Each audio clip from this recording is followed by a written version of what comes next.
What is up, everybody? How are you doing? I am Jens Anderson, aka Spytle, your host for this fabulous show called Spyt-Takes. Let me take care of my camera a little bit here. There we go. Sorry about that. Almost a late start going into this. I guess you could argue it was a late start. Sorry about that.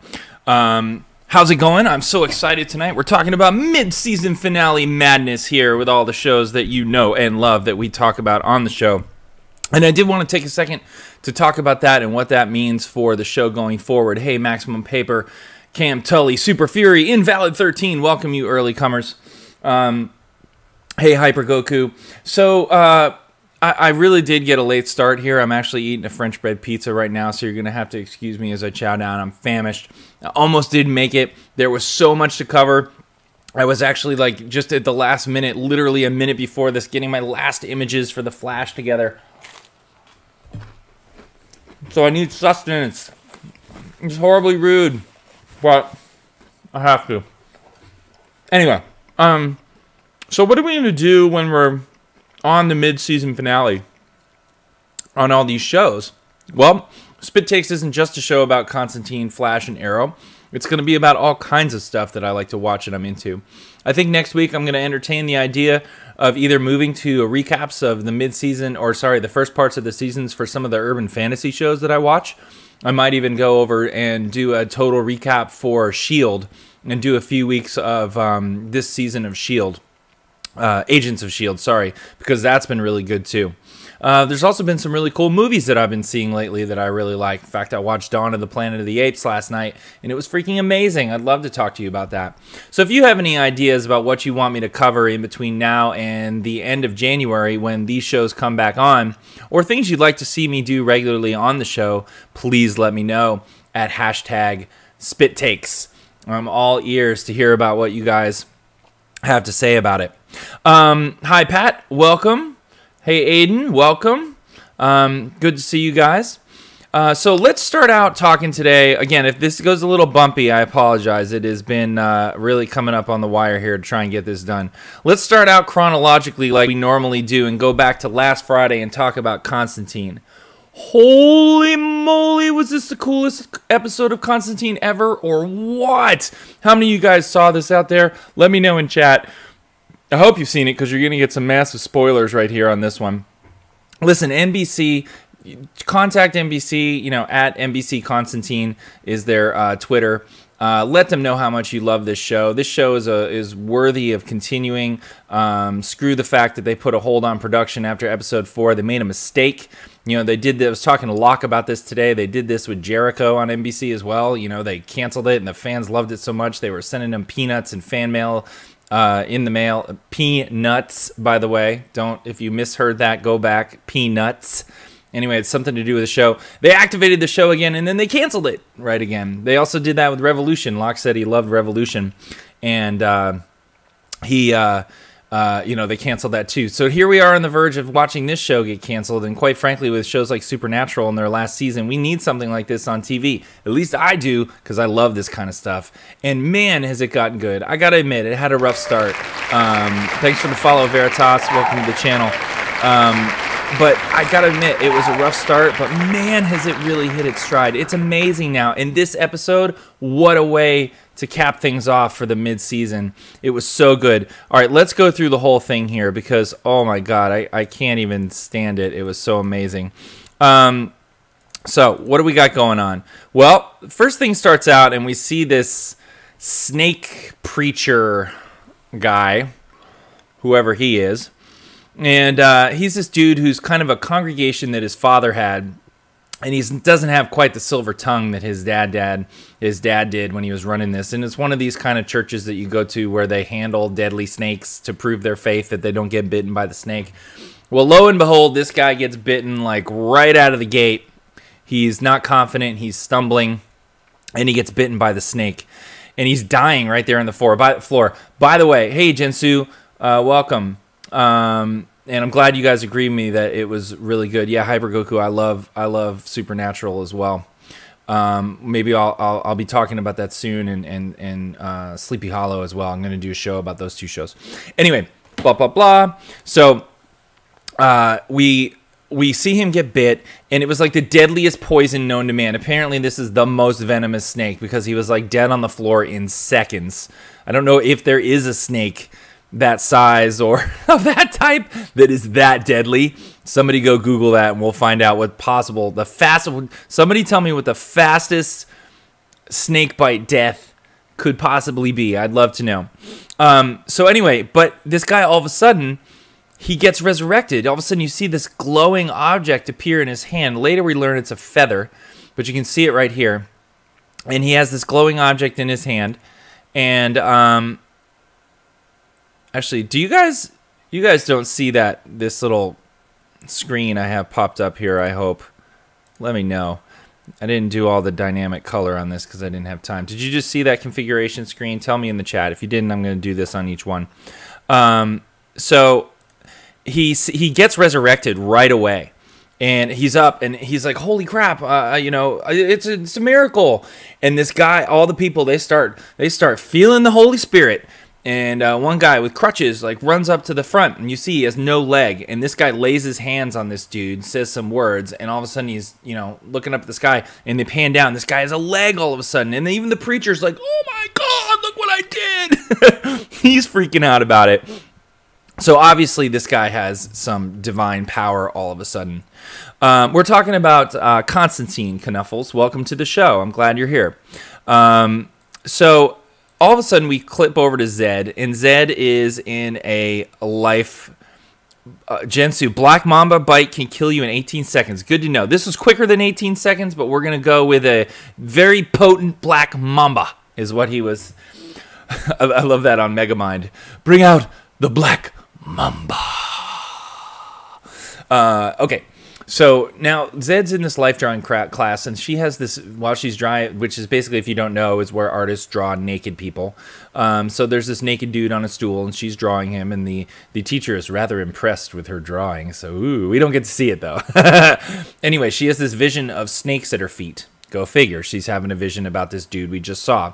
So the life drawing dude kind of approaches her, and he kind of asks her out, and she accepts. So is this important? Not right now, but we'll get to it later.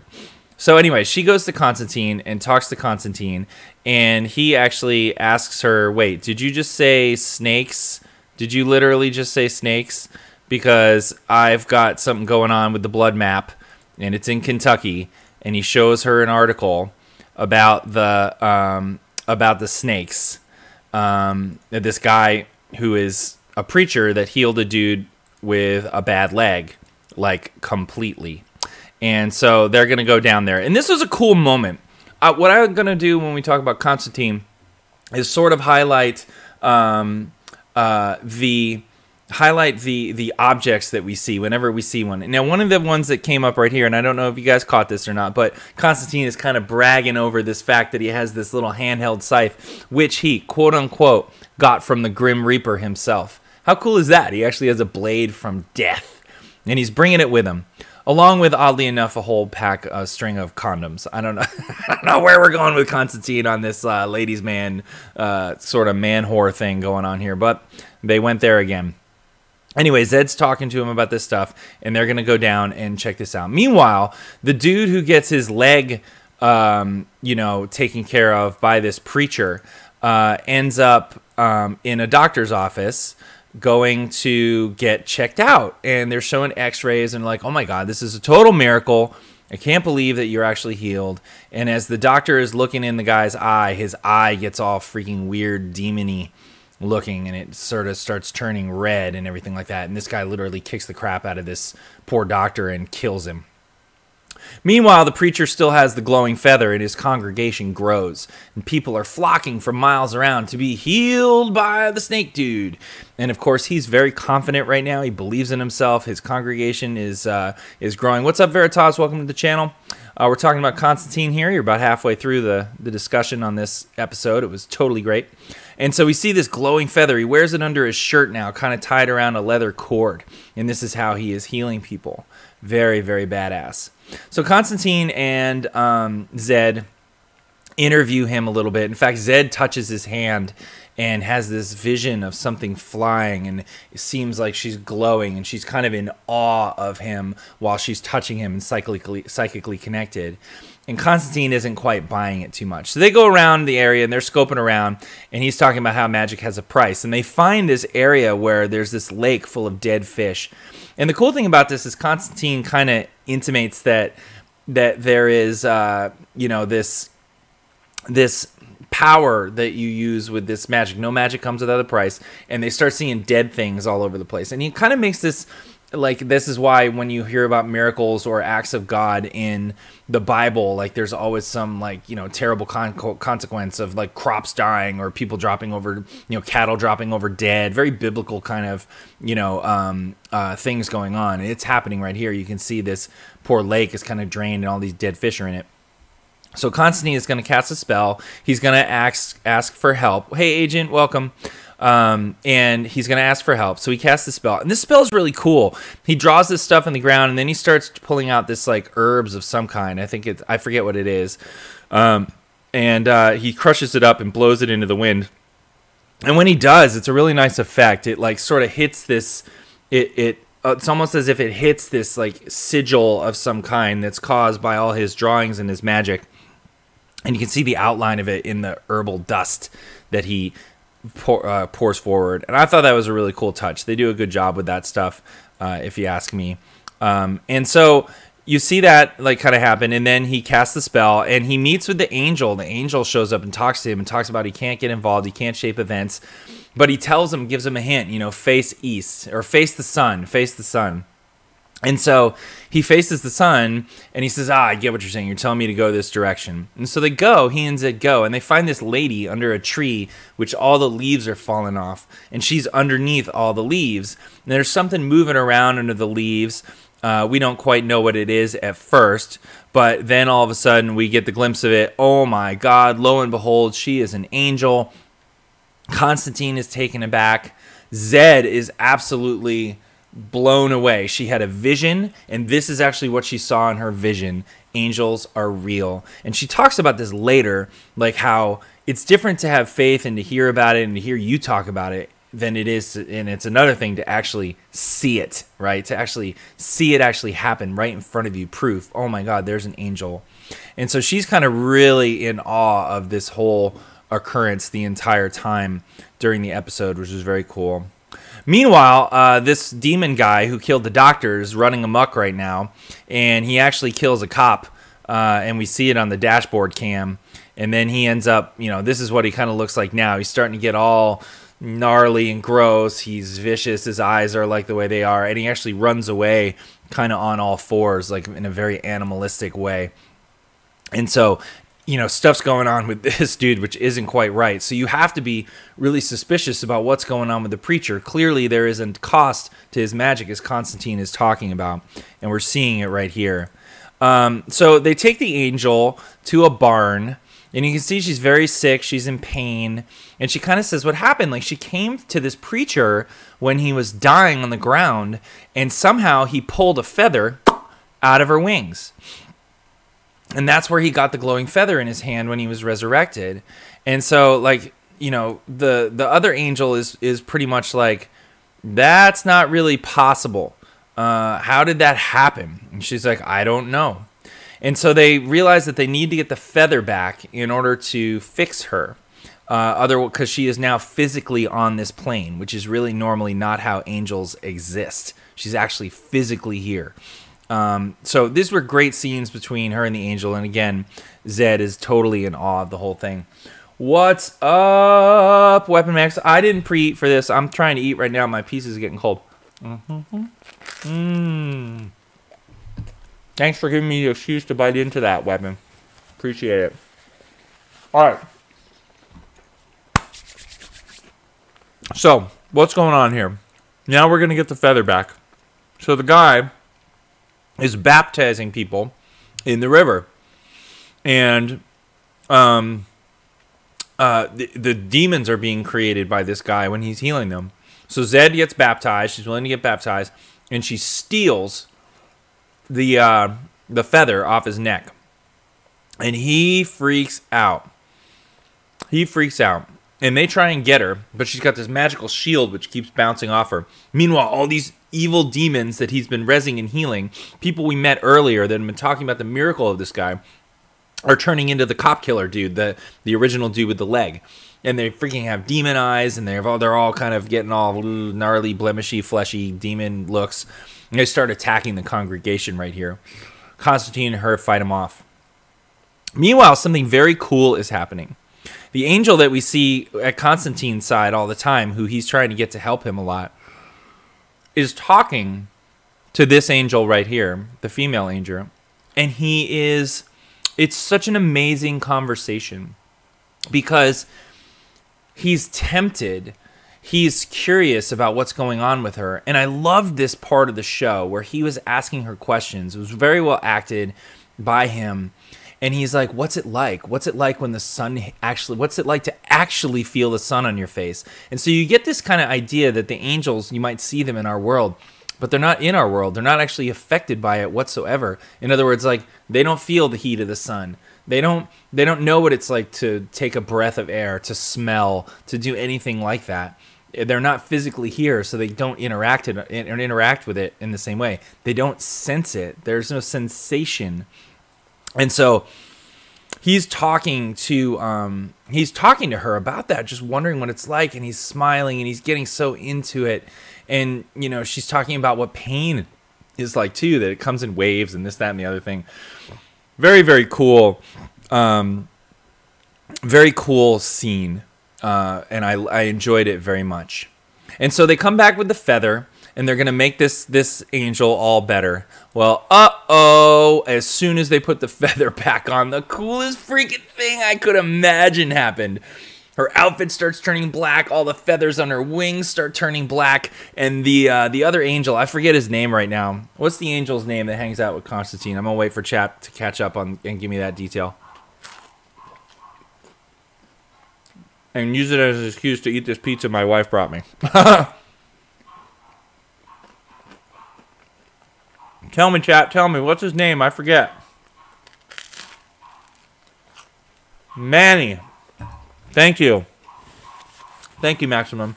So Manny's now looking on in horror because he actually says at one point in the initial conversation, he says, we shouldn't be talking about this. The conversation that he's having with her and the information he's getting from her because she's done the impossible, cross over into the physical plane, is almost like taboo. It's complete sacrilege, and he doesn't want to talk about it. Wow, you guys can hear the dogs. Dogs barking downstairs. Anyway, so she starts transforming, and then she gets on in her full-on glory, and Zed is kind of horrified, and the Manny basically says, "You're fallen," and she's like, "Yep." And so he realizes, I think he feels really bad because he feels like he was tainted. Now, earlier, Constantine wanted to protect this angel. They didn't realize it was a fallen angel. It was completely duping them.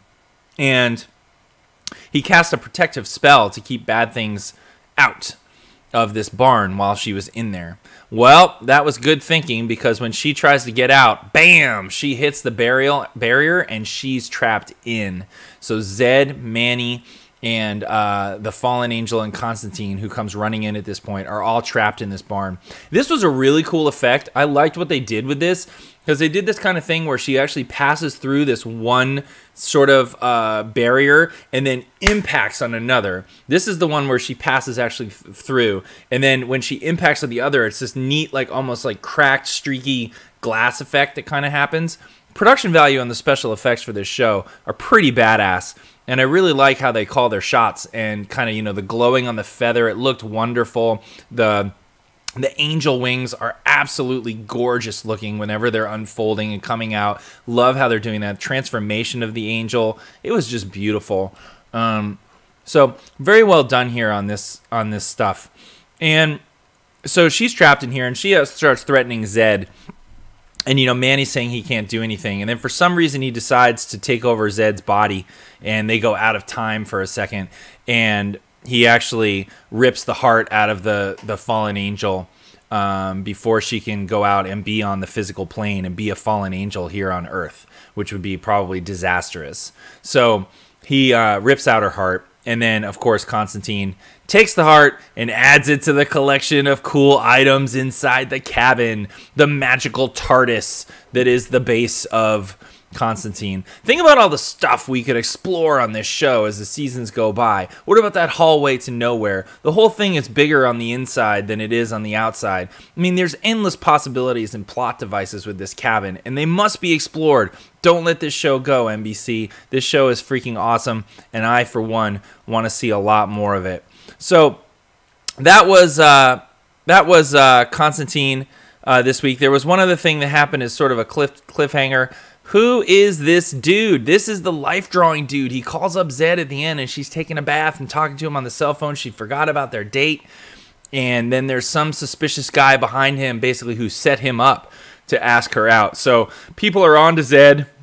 They are trying to get close to her, and I fear for her. She is in danger. John, look out for Zed. She might need your help in the near future. So that was your episode of Constantine this week. It was pretty freaking badass. You know, I talked about one of my favorite episodes of Constantine previously, and then the kid episode, the kind of Damien Omen kind of thing they did with that one spirit and ghost, top notch. This blew them all out of the water. Freaking amazing. Really well done. Very well acted. Very well scripted. Very well shot.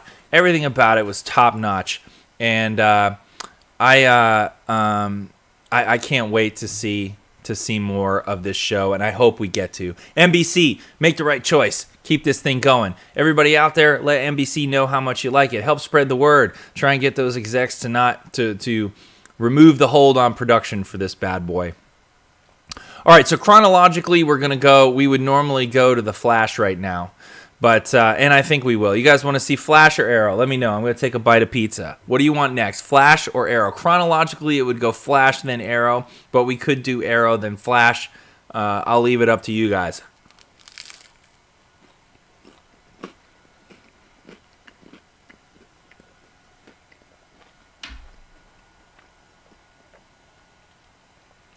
Arrow. The Flash, the Flash. Oh.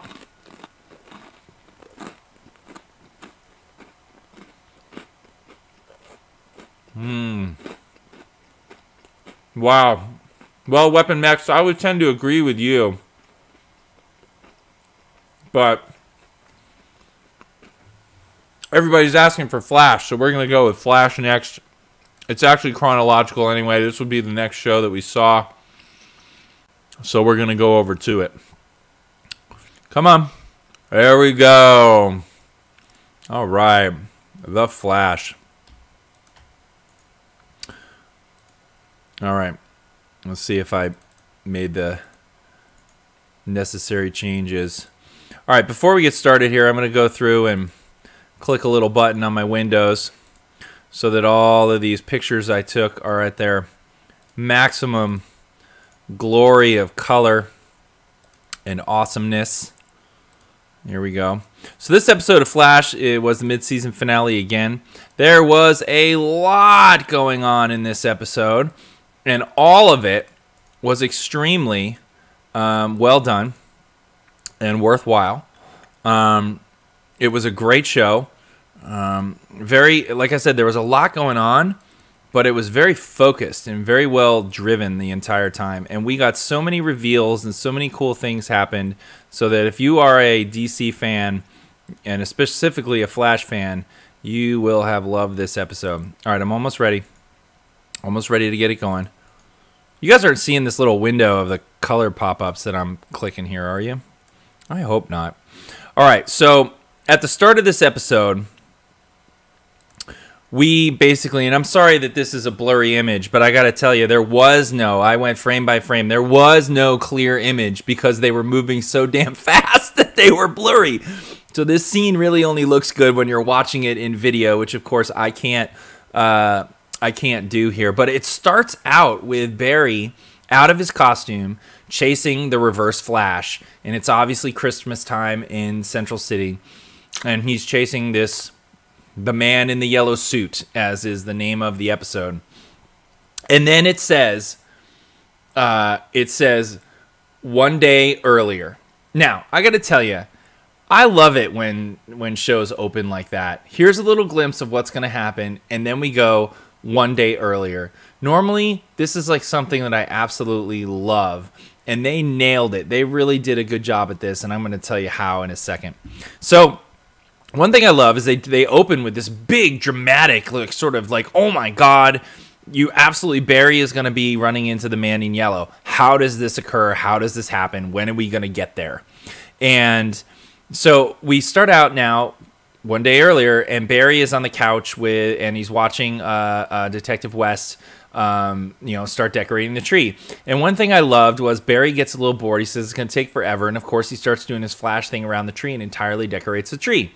And this always sticks with me when shows do this, because one of the things I remember seeing from Stan Lee, or hearing from Stan Lee a long time ago was, or was it Stan Lee? I can't remember who it was. I think it was Stan Lee. Although it might have been, God, I can't remember now who it was. It's some great comic book legend. But he always said how important it was for him. I think it was Stan. Yeah, it was Stan. To show the characters using their powers in a non-super hero situation. Like, how would they shave differently? How would they get a cup of water differently? How would they do normal everyday things that you and I would see and do them with their superhero powers? Now, oftentimes, like, TV shows and movies will try this, and it comes off as corny. But so far on The Flash, to me, it never has. I don't know what it is about maybe the super speed and probably in our culture these days, like trying to get things done quicker and faster, that we just really buy into it and get envious of it. Or it might be the fact that since Flash's powers are quite limited, he's not a Superman where he has heat vision, super strength, x-ray vision, all this stuff, where you just wonder how you wouldn't be using that stuff all the time, every second of the day, is one thing, and it's super speed. And it's not applicable to every situation if you don't want to blow your secret identity, right? And but they do it consistently, where they show him using his stuff, like when he actually is like trying to do the centrifuge stuff with the sample. Boop, yep, it's done. Or right here where he's decorating the Christmas tree. I just thought it was really well done. It was a nice touch to see that kind of classic philosophy that Stan has come into play here. So something else happens here. There's an exchange between, an early exchange between Iris and Barry of their Christmas presents, and Barry gives her a very sensitive, or a very thoughtful gift, which is a replica of her mother's wedding band that she lost at a zoo when they were kids, on a necklace. But then Eddie Thawne shows up, and he's like, that's kind of weird that he'd give you that. You ever think that he kind of likes you? And there's like weird tension and jealousy building there for sure. But now we move on. We see this Mercury Labs, okay? And there's these guards talking to the scientists. And yeah, Barry does need some game karma burn. That is true. So he's talking to these scientists, and these guards are in Mercury Labs, and there's an alarm. They freak out. They tell him to go lock down. They're really worried about this object that's in that room in the background there, with the scientists locked behind the door. You can kind of see the guards are defending him, and he locks that door and seals himself in. Well, these guards are immediately taken out by the Reverse Flash, who obviously wants to get what's in that room, but he can't get there. So Barry and Detective West investigate this. They learn that it was a guy the scientist tells them it was a guy in a yellow suit. They think it's super speed, and they're like, oh, well, it's obviously not Barry. And then they hear it's the guy in the yellow suit. They talk about it more, and they realize what he was after, this tachyon device of some kind. And this is what everybody is now after. They want to actually lay a trap for the Reverse Flash with this device. And so, the owner of this company is talking with Barry and Harrison Wells, and basically saying, he says something right here. And by the way, he says something right here that is just so telling, and it was like, you should know that more than anyone how much I care about the technology of the future. God, just give it to us, right? So he says this line, and it's like he's clearly, he's time traveling. He has that room with the freaking paper and everything like that. And he he drops this line. So you know what's going on here. All right, we'll get back to this story later because there's a B storyline going on, which I love, and it deals with Firestorm. Firestorm makes another appearance here to Snow, and she sees him in a parking garage, and he is, kind of dressed like a bum, and he ignites himself to her and shows her or himself. And then later, she and Cisco start tracking him down. Cisco doesn't believe he's alive, and I found this a little actually annoying that Cisco would dismiss her like that, like, oh no, he died in the particle accelerator. Yeah, a lot of people probably should have been dead in that explosion, but they actually turned into metahumans. So it was just kind of weird to me that he didn't believe her sooner. They had to actually track Ronnie down. And in this scene, it's really cool. Ronnie is like, I'm not Ronnie Raymond, and he calls himself Firestorm. He actually calls himself that. Cisco doesn't have to come up with any kind of nickname or anything. He already labels himself Firestorm. He tells him to keep away. He's not Ronnie Raymond. And then he bursts into flame again. And I swear to God, when I was watching this, I told my wife, he flew! And she was like, no, he didn't. I was like, yes, he did. He flew down the hall. I'm telling you, he flew down the hall. And so we kept rewinding. You could barely see, but he moves so quickly down the hall, and you don't see him kind of, doing a gate or anything like that. So he just moves down the hall really quick. And my suspicions and theories were confirmed later, but we'll get to that. And so now Harrison, again, is talking about... oops, what is going on here? Where am I? Oh, yeah, there we go. Sorry. So Harrison, again, is talking about, they're back to trying to... catch the Flash. So here's what happens. Now Barry's investigating his mom's murder again, and there's a great I'm gonna get jumbled and out of order a little bit here, but bear with me. So he's thinking about his mom a lot at this point, and he's investigating his mom's murder. He's back up in front of the board, and there was just a really touching moment between his mom and, where is that? Trying to get my order right here. There we go. So he's talking to Iris. She comes in and asks if, do you like me? And he's like, no. He freaking punks out and doesn't say what he should say. And he's really stressed about it. And then he notices that the man in the yellow suits is watching him from across the street. And they go on this huge chase. And that's when the episode catches up with the beginning, right? Where it's, a day earlier. So a whole day has now passed. And now we are into the actual chase we saw in the intro. It was great. It was seamless. It made you even kind of all the action in between made you forget about it. And then halfway through the episode, not at the end, like halfway through the episode, bam, we're caught up now to where the intro is. And you see that very same chase. And guess what? Holy crap. The Reverse Flash beats down Barry. I mean, beats him down. They go on this huge chase through a stadium. Barry isn't fast enough. Barry isn't strong enough. The Reverse Flash is talking about how they've done this dance countless times before and they'll do it again. Their destinies are intertwined.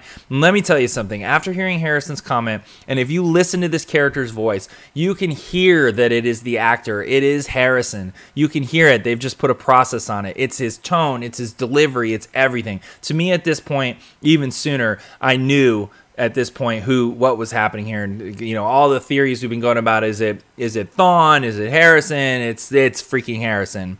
And you can just hear it even though they try and disguise it. And so they have this big fight and Barry loses and he's kind of crushed. And here's where stuff gets really neat, to be honest with you. So a couple of things happen here. Why can I not see this particular... I should be able to see... What's going on here? Oh, guys, I'm so sorry. There's something wrong with this slide. I don't know what it is. Darn it. Okay, well, I had a picture of the mother and son moment where Barry flashes back to the night of his mom's murder. And it was a really touching scene, and she tells him, basically, you're not afraid of the dark, because he's like afraid of the dark. You're not afraid of the dark, Barry. You're afraid of being alone in the dark. And it was really setting up things about him being, sort of challenging Thawne on his own and kind of being alone, cut off from his family. And it was a really well done touching flashback scene. And it's hard to do flashbacks when you're doing a 1 day earlier episode, right? What timeline am I in? You usually don't introduce multiples. We're going to actually talk about that in Arrow, because that was a little dicey, to be honest with you. And so they and the costume, by the way, is so cool for this character. We'll get into that as well. So Barry loses to the Reverse Flash, or Zoom, or Professor Zoom, whatever you freaking want to call it at this point. And they go to Iron Heights, and he visits his father. And this was my favorite. Why is that happening? Oh my goodness, something is wrong with those 2 files. All right, hold on a tick. We gotta make sure. Okay, I got that one. We gotta make sure we do this right. This is important because I want to show this screen. Sorry, that's the one I already got. Hold on, doing this on the fly here. Let's see if I can. There it is. All right. So we got this scene between Barry and his dad, and he basically says, you know, I used to blame the man in yellow for putting you in here, that it was his fault that you were still trapped and in here. But after I had an opportunity to catch him, I finally had an opportunity to catch up with this guy and make him pay and exonerate you and proof, and I blew it. And for the first time ever, I feel like you're in this prison because of me. Oh my God, what a great scene. And the 2 actors involved, I mean, it was so touching. The father, the son, especially when you know that these are 2 people who both played the Flash. It was amazing. It was an amazing scene. I really commend. It was heartfelt. It moved me.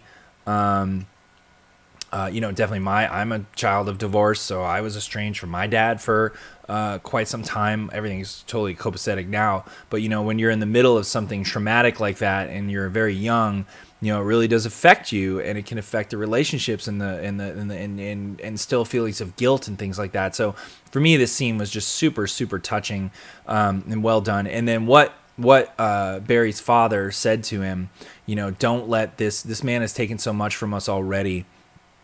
Don't let him take more. Don't let him, Barry. And it was awesome. It was just very well done. I can't say enough about that scene. It was just so touching. So. And then, of course, the mother and son scene, like I talked about, you know, that I can't show you right now. I'm sorry about that. Anyway, so what's going on in chat here? You guys are chatting up like crazy.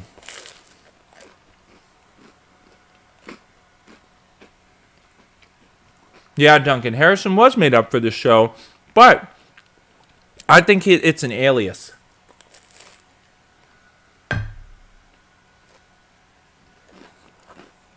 I agree with you, Batwing and Karma Burn.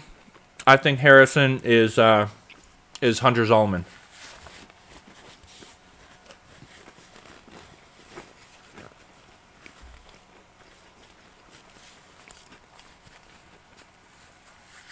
I don't think Dawn and Harrison are the same. I actually think that they're throwing us for a loop here, and that this is not Eddie Thawne that is the Reverse Flash. My theory is that this is his ancestor, right? Because he comes from the future. Isn't Eddie Thawne from the future? Is it possible that Harrison is Thawne's descendant? Is it possible that he's Hunter Zolman? I don't know. We'll talk about that more at the end. Harrison Wells is another nod at H.G. Wells, a time traveler. Very good, Batwing. Well, we know he is traveling in time. That's for sure. All right. So what is going on? Oh my God! All my little thingies here are not showing up for some reason. Oh, that's depressing. All right, let's add them one at a time so that we can show them to you. So they're gonna set a trap. They've got the tachyon device. Barry plays hardball, gets the tachyon device. They make this trap and put the tachyon device in there. They want to catch the Reverse Flash, and they do. He comes zooming in, and they actually catch him. And here he is inside the freaking trap. They've got armed guys in there, SWAT dudes actually. who are now, I guess, in on this meta thing and everybody's knowledge and involvement of it. But it goes wrong. Something goes wrong with the containment field. It breaks. Reverse Flash kicks the crap out of everybody in this room, and then brings Harrison Wells in there, and starts beating the crap out of him, which I think is just to make it, misdirection, quite frankly. So something goes wrong, and it's obvious to me that Harrison Wells sabotaged this, because Cisco's like, something went wrong and it doesn't make sense. There's no reason for what just happened. And I think that there was definitely sabotage going on there for sure. Let's see if I can get back on track with my other one. So they text Barry. Nope, not going to happen. They text Barry, and they say, oh my God, SOS. And they start, he zooms in there. Oh, sorry for the pun. And he starts a fight. Now he starts getting his ass kicked right here. And Professor Zoom, Reverse Flash, whichever one you want to call him, and starts kicking the crap out of him. And then guess who shows up? Ronnie Raymond, Firestorm, on the scene, actually comes in. Bam! Just unleashes a massive blast of fire. Reverse Flash retreats. He gets the hell out of there, knows he's outnumbered. He's not going to make it. And then right after that, Snow goes over and talks to Ronnie, says, don't, we're even here. Don't follow me again. And I was right. He flies. Flies off with both his hands like rockets. It was freaking awesome. It was so awesome. And then the last thing that happened, of course, in all of this episode here, was this massive reveal. Harrison Wells, here it is, suspicions confirmed, pops on a yellow ring with a Flash emblem on it, goes up to a wall in his little secret area, and it also opens up, and there's a black mannequin there. He pushes the ring on that little red button, and boop! All of a sudden, the Reverse Flash outfit shows up. He takes the tachyon device, and he starts charging it. He looks at it with satisfaction and says, Merry Christmas. So, obviously, this guy has some massive connection to the man in the yellow suit. This episode was badass. It was badass. And I loved how they did the whole, like I said, one day earlier, and then moved on to telling the story, caught up seamlessly halfway through. And they really resolved a lot. They did a ton of stuff with Iris, with Dawn, with Wes, with Barry, Barry's father, Barry's mother, Harrison Wells. I mean, it was all over the place, and they did just a great freaking job. I give this episode massive props and thumbs up. I can't wait for January to come back when we see where this one is going.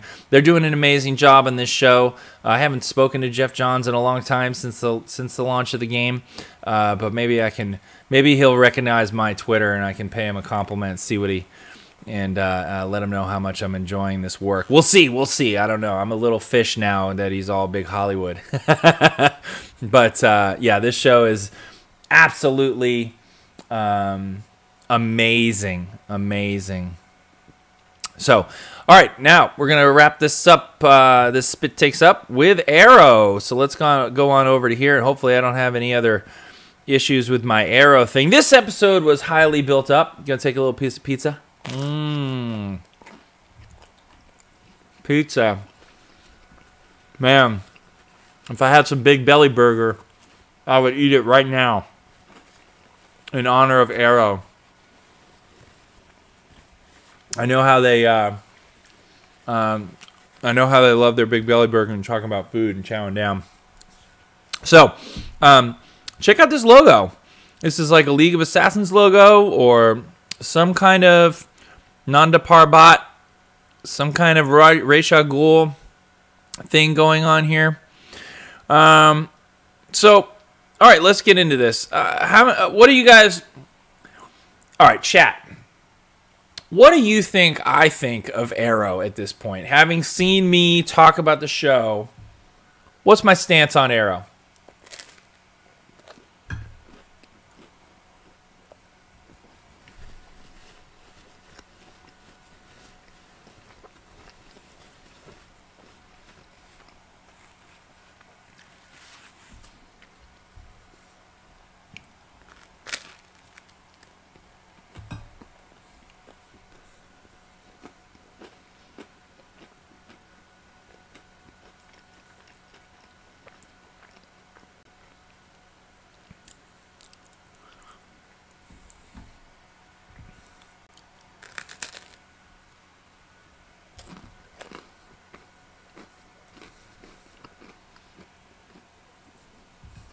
Kind of on the fence about the violence, yes, but he's changed that a little bit.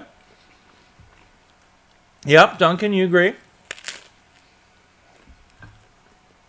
Slow, but getting better. Yeah, I would say that, Karma Burn. I hate Laurel Arborhawk. Maybe. I hate Thea more. No disrespect to the actress. I just don't like what the character brings. So, let's get into it here. You think I'm a closet Arrow fan? Yeah, I don't know. So, remember how I said I love it when shows do end one day later? Well, this episode starts out with Ollie climbing up a snowy cliff face. In fact, the episode is called The Climb. Okay? And he starts climbing up, and then they do 48 hours earlier. It didn't work throughout the whole episode. This episode was all over the place. All over the place. First of all, when you do a show that consistently uses flashbacks to Ollie's past, okay, always has, just keeps going flashback. Present day, past, present, past. What is it in Ollie's past that relates to the present story that's going on with his struggles right now? And then they add in this 48 hours earlier thing. Now, what was hard about it was they didn't just do 48 hours earlier and then at some point catch up. They did 48 hours earlier. Then they showed you present time stuff. Then they did flashbacks into Hong Kong to show you relative things that were going on with the show. And then they spliced in images of him continuing to climb up the cliff throughout. So there was 48 hours earlier. Oh, but no, we're back to 48 hours later. Oh, and we're back to like 5 years ago in the past. Oh, now we're back to present. Up the cliff face again, back to Hong Kong. It was all over the place. It was really confusing. I didn't know when he was climbing up the cliff. And then the worst part is he climbs up the cliff twice. All right, let's get into this and go through it in order. But I was frustrated by this episode a little bit, even though there was some cool stuff in it. So let's go through the whole thing. First of all, Ollie gets captured by Cirque du Soleil ninjas right out of the gate. He's climbing up the thing. We go climbing up the cliff face. We go to 48 hours earlier, and Ollie gets caught by Cirque du Soleil ninjas. Why do I call them Cirque du Soleil ninjas? Well, the costumes are a little, okay, but whatever. But they literally come down from the freaking scaffolding in Starling City on long, graceful sheets of black cloth. They're even doing the freaking Cirque du Soleil, like, unravel, leg extended kind of stuff going on here. It was the weirdest thing I'd ever seen. I'm sorry, but I'm just thinking that a League of Assassin ninja isn't going to bother hanging a curtain the perfect length onto the floor. I think he's going to be using some kind of grappling hook or some kind of lines, very simple, instead of, like, black satin sheets to unroll themselves down into the alley for a giant fight. So yes, Ollie gets busted up by freaking Cirque du Soleil ninjas and captured. Bunsen and Penelope, you're interrupting my show! What are you doing? Oh my goodness. I'm talking about Cirque du Soleil ninjas, guys. You want to say hello? Oh jeez, they're going crazy. Honey, what did you do to me? Hello, Penny, say hi. Oh my goodness. Say hello to the camera. Yes, snorting. Oh, man. Okay. Go, get them out of here. Go, guys, go. Come on. Cirque du Soleil this way. Let's let Bunsen will say hello. Hold on. Say hi, Bunsen. Hi, Bunsen. Yes, hello. Okay, go. Go with your mom. Do you want a treat? Come on. Go. Okay, good. All right, so yeah. Cirque du Soleil ninja. And they come, so he gets captured. He gets taken to this obviously safe house for the League of Assassins here somewhere. And he's basically told that he needs to find Sarah's killer, Black Canary's killer. They feel like the investigation is taking far too long, and he has 24 hours. 12 hours to wrap up the investigation. Well, as we know, the folks on The Flash we're looking at analyzing the DNA on the arrow. And so they come back, and they start conducting this investigation and talking about it. And he's like, well, they need more time to investigate the DNA. They're like, well, I don't have time. Time is up. They're freaking going to come for somebody in 12 hours, probably me. And so then they find out that they get the news that Oliver's DNA is on the arrow, that it's like a pretty near match for Ollie. And Ollie is convinced that Merlin has tried to get it, has gotten his DNA and put it on the arrow, and Merlin is the one who murdered, Sarah. So we start following leads. And one of the leads is this jet plane that comes to Starling City on the night before her death, and how it made all these different stops and things like that. And it came from Cordo Maltese, which is where Merlin has been hanging out. And so Arsenal and Green Arrow go to interrogate him. Now, poor Arsenal. Ollie gets to come in, he gets to bust this guy up, and he's grabbing him by the shirt and threatening him. What is Roy? Roy is the I'm going to hold this picture guy. Roy, they have been really relegating this dude into utter sidekick. I mean, he's looking a little. I mean, Robin is starting to fare a little better here in comparison to Batman, and I mean like shorty pants 70s Robin, right? So, holy smokes, Batman! Like, look at Roy just holding the picture. That's all he does this whole thing. Hold the picture up. Look at the picture. And while Ollie's doing the interrogation. So they get this guy to admit that, yes, Merlin was on the plane. I have security footage. I'll show you. So they go back to the Arrow Cave under Verdant and to look at the footage. And I got to say, I just wanted to put this picture in here because did they change Arsenal's costume, his Red Arrow costume a little bit? Remember that when the Flash, they showed the pictures of the Reverse Flash, it was yellow, but it had this like, burnt kind of blackness that went up the arms and up the legs. And I think they've darkened up his suit a little bit in the middle and on the ends, and there's a little less red going on there. I don't remember Cisco and the Flash crew building him a different suit. They did for Ollie, and he's got a new outfit now. But it seems to me they changed Arsenal's costume. I really like it. I like it a lot better right now. And so I think that's that was a good move on their part. I thought it looks really good. But maybe I'm crazy. Maybe I'm imagining it and I didn't notice that before. So anyway, the lead that they find is that, in fact, and by the way, as soon as they said the DNA was Ollie's, I looked at my wife, hand to God, I looked at my wife, and I said, it's Thea. It's Thea. It's his sister. It's Thea. And bam, sure enough, Thea's getting off the plane with Malcolm. And she swears to Ollie. It seems like she's lying to Ollie when he questions her about that. He's like basically, no, I wasn't there. I don't know what you're talking about. I was never here. I would have called you if I was here. Well, there's clear evidence that she was here. And so he's basically really confused as to what's going on.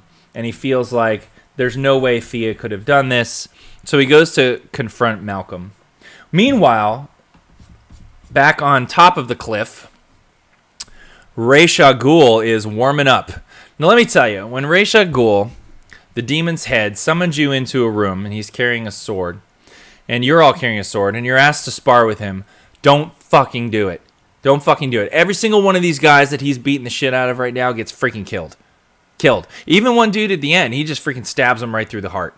I mean, don't, here, you're my ninjas that I've trained and helped me. I'm just going to freaking kill you all because I need to break a sweat. Wow. Crazy. Yeah, crazy. He just kills everybody. Now, I wanted to talk about this too. This is the dumbest sword ever. This is like the type of weapon that you see on freaking the freaking Home Shopping Network during their knife hour when they've got the dragon bone fang blade and it's got all these freaking notches and gemstones and some stupid cast freaking, the Manticore Talon dagger with it, and they're lining up all these stupid daggers, these fantasy looking daggers and stuff. This thing is basically like four giant, it's like the freaking clawed feet on a tub, only all kind of like brought in together, like there's four of them like this, like it forms like a basket. But if it's a reverse basket, it's not really like over your hand. how the hell you draw that and keep it near your body, and I don't understand it at all. That's like the dumbest sword I've ever seen. But it's showy, that's for sure. But I don't see a guy like Raish using that as functional, because it doesn't seem functional at all. So anyway, he kills a bunch of dudes. So now he confronts Merlin. And Merlin shows him this video of actually Black Canary getting killed, of Sarah's death. And she gets shot up with arrows and falls off the roof, and then turns around, and it is, in fact, Thea. And he says he basically gave her some kind of drug or herb or something like that made her not remember and made her pliable. And so she's totally killed Black Canary. Now, meanwhile, let's get to Sarah's family here. What the hell?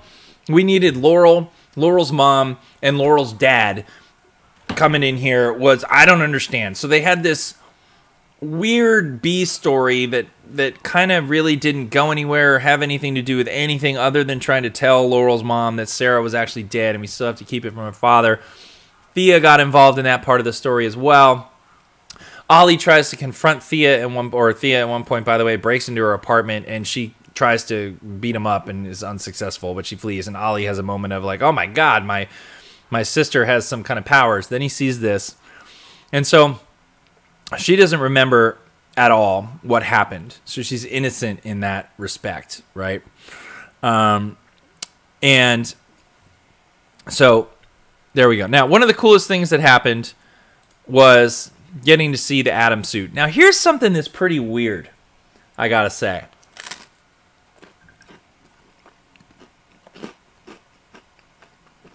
Ray says that this suit was based on some technology that was OMAC technology. But he likes Atom better. And his whole goal was that he was going to shrink weapons down into the hand. Anyway, he wants to be a superhero. The funniest line of the show is Felicity basically saying, when he says, and I want you to help me be a superhero. And she's like, why does this keep happening to me? It was awesome.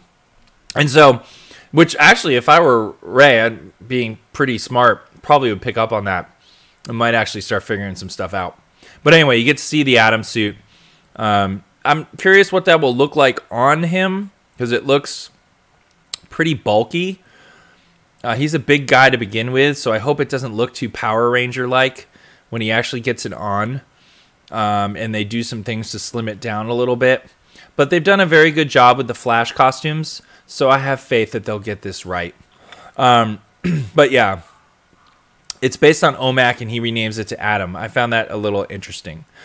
So she leaves here, and Ollie has decided that he is not going to let Thea face justice for something she didn't know about, and he was going to stand in front of it and take on Raish. Because basically, I forgot to mention this. So Ollie goes to Nanda Parbat, I think, and he talks to Raish, and they say, okay, basically, and now he says, after he sees that, he goes all the way there. This is why this whole episode, I don't understand it. It's 48 hours earlier, then we're flashing back to the past, which is all about this one dude, the Asian guy in Hong Kong. His wife gets killed or something, and now he's part of the League of Assassins, and he is not recognizing Ollie as a friend, saying that the person he was is dead, and this is, I guess, important for the cliffhanger. But so you got that going on. You got the whole Laurel mother, Sarah dead thing going on. You got this little bit with Ray, and before he came to Verdun to tell her that the kiss was all good and he loved her, or he likes her, and why his whole history of losing someone important to him. And then you have Ollie confronting Thea, and Thea's part in this, and Thea talking to... Oh, it's just so confusing. So anyway, Ollie, at some point during all this, when he's given 12 hours, he takes the 12 hours, finds out this about Thea, goes all the way to Nanda Parbat, talks to Ra's al Ghul, who tells him he has... Is it 12 hours or 24 hours? Or I forget which was the 12 hours and which was the 24 hours. I honestly don't remember. And he basically says you have basically a day to get your affairs in order. So Ollie leaves Nanda Parbat, goes all the way back to Starling City, has this, exchange with everybody in the Arrow Cave, and then confesses to Felicity that if he knows two things, I will never let anything happen to Thea. And she goes, what's the second thing? He goes, I love you. And so that he confesses to her that she loves him. She asks him to kill Ra's al Ghul, not to let him live. And so now we're all the way back to freaking this cliff that he has to climb where the League of Assassins settle disputes. I mean, geez, they're like flashing back to years, flashing back days, traveling, cutting back and forth between him doing the climb the entire episode. So it's like climb a little, 5 years ago, present day, climb a little, present day 5 years ago, climb a little, go to Nanda Parbat, present day, past in Hong Kong, climb a little, go back to the climb. Okay, I'm at the top of the thing. Oh my God, it was everywhere, guys. And so finally we get to this moment with Ra's al Ghul on the top of this area, and Ollie is like all messed up, all the scars. It looks pretty cool. But he picks these swords, which are worse than freaking Raish's sword. Like, these are the ugliest, silliest looking swords I've ever seen. We'll get a close-up view of it in a second. And basically, he starts attacking Raish, and he looks like a little child trying to fight an MMA specialist, right? I mean, he just actually gets his butt kicked. And in the end, he has one shining moment, but then Raish absolutely drives a sword right through Ollie's chest after stabbing him in the kidney. Like, so he has a wound on his side, and then he just thrusts this ridiculous-looking sword through his chest. He starts the fight unarmed, and he literally, like, you're led to believe, kills Ollie. And then has this awesome, "This is Sparta!" moment as he kicks Ollie off of this snowy cliff that he had just climbed up all the way down to the bottom. The episode ends with a cliffhanger. Hey, DK. Episode ends with a cliffhanger where somebody, and you have to presume it's the guy he flashbacks to Hong Kong with, who's saying that he's not the person he was, finding him at the bottom of the cliff. He's just a foot that shows up in black outfit, so it's probably a Cirque du Soleil ninja, probably that guy. And, Ollie is, obviously they're not canceling the series, so obviously it's called Arrow. I don't think Roy is ready to step up yet. But they have killed Ollie in the past, but there is no Connor in the picture to take over, so who knows what's going to happen. But I have a feeling that it was actually more of a cliff faller, Batwing. So here you go. This was Arrow. Flash made me say out loud, I love it when they do those one day earlier things. Because when it's done well, it's done really well. But this just had far too many flashbacks and far too many cuts of the tense cliff climb that was leading up to this climax, interspersed with flashbacks, present day, and a B story that really didn't go anywhere. So it had some highlights, had some cool moments. I'm definitely interested in the League. I'm definitely interested in Raish. I like what they're doing there. But this episode was really all over the place for me. So yeah, we'll see. I'm looking forward to that too. I agree with you, Patsy boy. I think, or Pasty boy. I think that that pool of water behind Raish is going to be used to try and revive Ollie, and that he'll be dipped in the Lazarus pit. But if he is, then I don't know. I mean, is he going to go crazy? We'll see how they handle that. By the way, I did want to mention that Raish starts out this episode the entire time. He is, you can see here, he is shirtless. Earlier in the episode, we have a Raish that is in his normal outfit, just like in the League of Assassins Stronghold. After he goes into the Lazarus pit and comes out all shirtless, so they ripped us off. They ripped us off. Oh my God! No, they really didn't.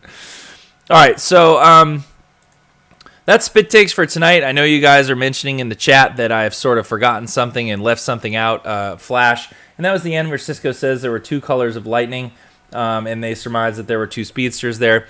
I don't know how much to make of that right now. I didn't really buy that there were two different things going on in the flashbacks that we've seen of the death of Barry's mother. We'll see how that goes. But that was Spyt-Takes for tonight, episode 5. Those were the mid-season finales. We finally got through Gotham, Arrow, The Flash, and Constantine. Let's hope for a good future for Constantine and turn that ship around. Let's hope we get some great episodes coming back for all of these shows in January. I'm really looking forward to it. Next week, we're going to be doing some stuff either with Urban Fantasy, catching up on Sleepy Hollow, or Supernatural. Or I might do a big marathon catch-up and keep it in the super zone and go with Agents of S.H.I.E.L.D. Either way, we will have an episode next week, so tune in here Thursday at 8 o'clock. Just want to remind everybody that my website, www.spytle.com, is up, and you can find links there to my YouTube channel, the Twitch channel. Do give me a follow if you're not already a follower here. I'd love to have you. Patreon is up and available. Patreon will have early access of all the replays of the videos that I do, but don't worry if you don't want to support me there. That's fine. You can always just watch the stuff free on YouTube. It'll just be coming a little later. There are some cool things and rewards that I'm trying to give people who are patrons on Patreon. So if you do want to check that out, you can find the link to that on my website. Again, www.spytle.com. And I got a lot of things planned. You might even seen more than what's there if the goals kind of do pick up. I really want to start getting into doing a webcomic. I've been writing a script for quite some time, and I'm going to start looking for an artist. So if you want to, if you're curious about that, do go check it out. And I appreciate all your support. It was fun doing this. I am going to be playing a game right now coming up. It will be DC related. I'm not sure if it will be. Yeah, actually, it looks like the update for DCUO went through. So I'm going to play some raids tonight and see who's on, some alerts and whatnot. So I'll see you in DCUO. We will be getting back to Injustice, Gods Among Us, for a stream this weekend as well. You guys are awesome. It was fun spending some time with you, and I appreciate you listening to my varied opinions about these shows. And it really means a lot to me that you show up here and that you are interested in being part of the conversation. So thanks again, everyone, and I'll see you back here in about 10 minutes. Let's say 9:30, just to give me a little bit of time to go down and say hi to my puppies and get myself settled. I'll get in some DCUO gameplay. All right, again, see you soon.